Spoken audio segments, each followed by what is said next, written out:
Good morning student. Last time हमने inverse किया था, अभी किसी भी मैट्रिक्स का इन्वर्स निकालना हो तो कैसे निकालेंगे। तो अब उसी में ही है, अगर आपको इक्वेशन की फॉर्म में दिया जाए तो आपको कहा जाए find the value of X Y Z by inverse method, या फिर इन्वर्स मेथड को मैट्रिक्स मेथड भी बोलते हैं। तो इस चीज़ को ध्यान में रखना है। क्रैमर रूल को क्या कहते थे? Determinant method. इसी तरह इन्वर्स मेथड को हम क्या कहते हैं? By matrix method. उसने कहा find the value of X Y Z, equation आपकी ये है। तो सबसे पहले हमने क्या करना है, इक्वेशन लिख लो अपनी पर फिर से।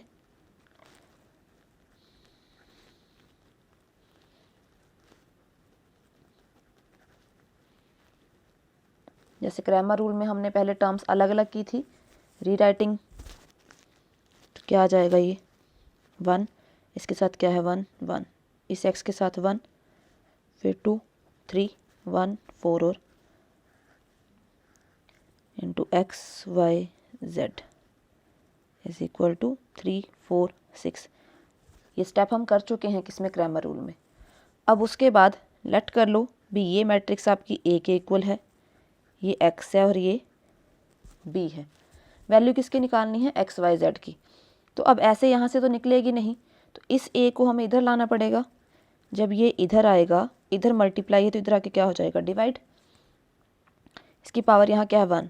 जब ऊपर जाएगा, जब टर्म डिनोमिनेटर से न्यूमिनेटर में जाती है तो उसकी पावर चेंज हो जाती है। यहाँ प्लस है तो ऊपर आके क्या हो जाएगा? ये माइनस। मतलब x की वैल्यू निकालने के लिए पहले आपको इस मैट्रिक्स का क्या निकालना पड़ेगा? इन्वर्स। इन्वर्स को यहाँ b से मल्टीप्लाई करेंगे, उसके बाद जो वैल्यू आएंगी वो किसकी होगी? एक्स वाई जेड की। तो सबसे पहला स्टेप, इस मैट्रिक्स का क्या निकालना है? अब इन्वर्स। तो इन्वर्स के लिए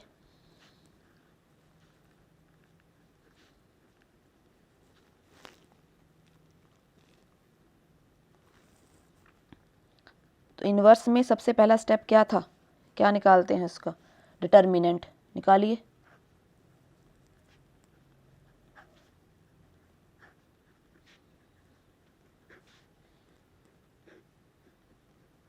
डिटर्मिनेंट हम पहले भी कर चुके हैं। ऑलमोस्ट ये सारा क्वेश्चन हम पहले कर चुके हैं, सिर्फ एक लास्ट का स्टेप है जो मल्टीप्लिकेशन वाला नहीं है। बाकी इन्वर्स हम लास्ट वीडियो में निकाल चुके हैं।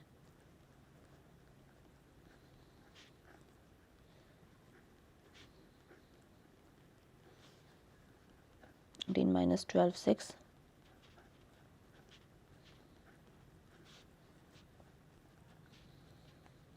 6 - 6 आपस में कैंसिल हो जाएंगे, कितना आ गया? 2। ये क्या है आपका? डिटर्मिनेंट। डिटर्मिनेंट अगर आपका डिटर्मिनेंट नॉट इक्वल टू 0 है, it means A inverse exist करेगा। चलो, तो आगे क्या निकालने हैं हमने? इसके कोफैक्टर, क्योंकि एडजॉइंट निकालना है ना। चाहे तो स्टेप वाइज कर लो, ये आपका स्टेप फर्स्ट था, ये स्टेप सेकंड ले लो, टू फाइंड एडजॉइंट। अगर आप नहीं भी लिखना चाहते कोई मैटर नहीं करती चीज़। स्टेप फर्स्ट क्या था? आपने डिटर्मिनेंट निकाला। निकालिए पहले कोफैक्टर ऑफ फर्स्ट रो।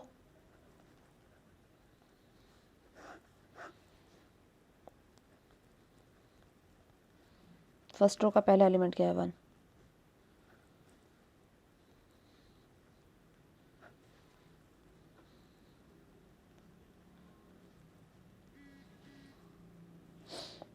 फिर नेक्स्ट,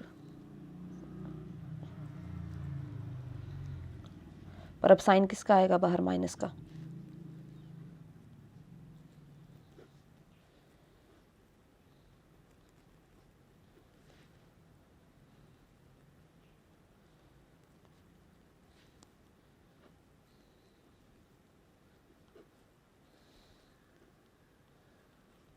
दैट इज 2। अब आगे निकालना है इसका। अब cofactor of second row,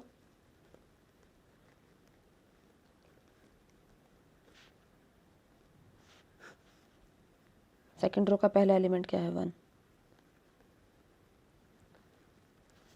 sign किसका आता है यहाँ पे? प्लस की माइनस, दैट इज माइनस।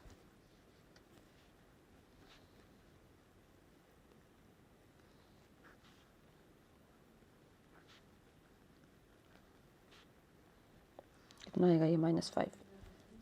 फिर कोफैक्टर ऑफ 2,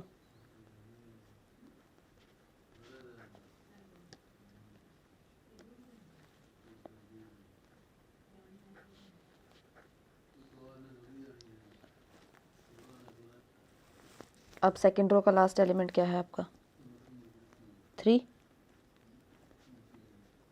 साइन किसका आएगा माइनस का, रो एंड कॉलम।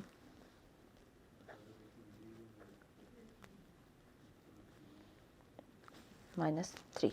अब cofactor of third row,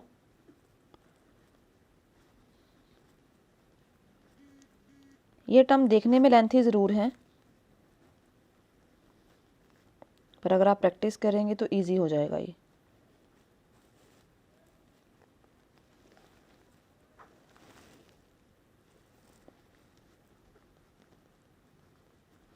next element is 4, यहाँ साइन किसका आएगा माइनस का।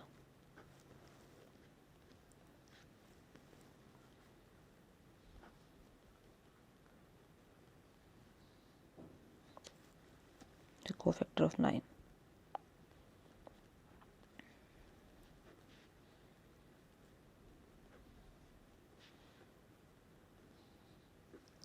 उसके बाद जिस पोजीशन के जो कोफैक्टर आए उन्हें अरेंज कर दो।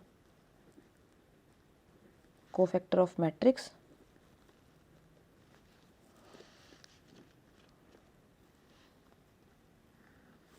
हाँ जी 1 का कोफैक्टर क्या था 6, फिर उस 1 का, फिर 2, फिर -5 8 -3, फिर 1 -2 और 1। पर हमें तो कोफैक्टर नहीं, हमें क्या निकालना है एडजॉइंट।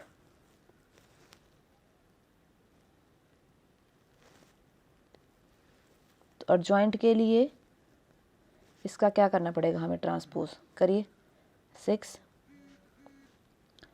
5 8 -3 1 -2 और 1, ये क्या आ गया आपका एडजॉइंट। पर हमें तो क्या चाहिए था ए इनवर्स ना, तो ए इनवर्स क्या है adjoint of A upon A determinant. Determinant की वैल्यू कितनी थी 1/2,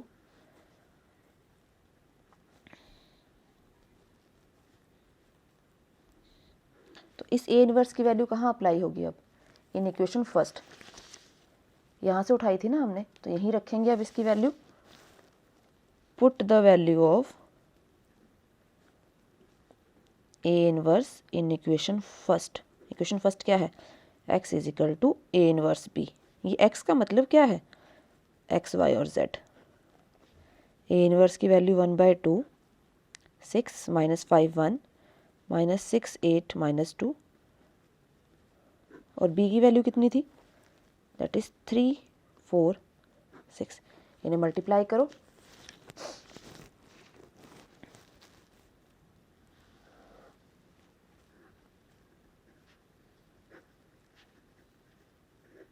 रो किससे मल्टीप्लाई होगा कॉलम से, 6 3 = 18,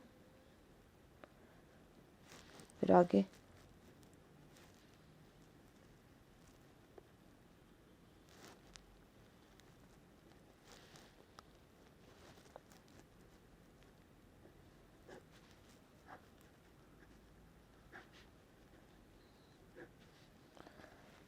18 + 6 24, 24 - 24,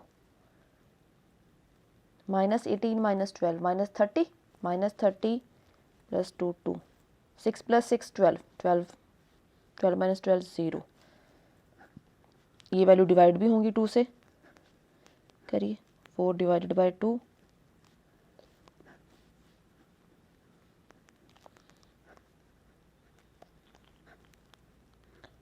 2 1 और 0।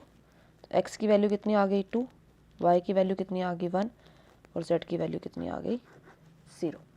क्लियर। अगर आपने चेक करना है आपका जो आंसर आया वो ठीक है या गलत, तो किसी भी एक इक्वेशन में रख के देख लो, अगर left hand side equal to right hand side आई तो ठीक है। क्लियर। क्वेश्चन आप जिस मर्जी मेथड से करिए, आंसर में कोई चेंज नहीं आएगा। अगर एग्जाम में वो मेंशन सिर्फ ये कहता है find the value of x y and z, तो वहाँ पे आपकी चॉइस है, आप क्रैमर रूल लगाना चाहते हैं या मैट्रिक्स मेथड। अगर वो आपको मेथड स्पेसिफाई कर देता है तो फिर आपको उसी मेथड से करना पड़ेगा। क्लियर। अगर इसमें आपको कहीं पे भी कोई डाउट हो तो आप मुझे कमेंट बॉक्स में लिख के बता सकते हैं। Thank you.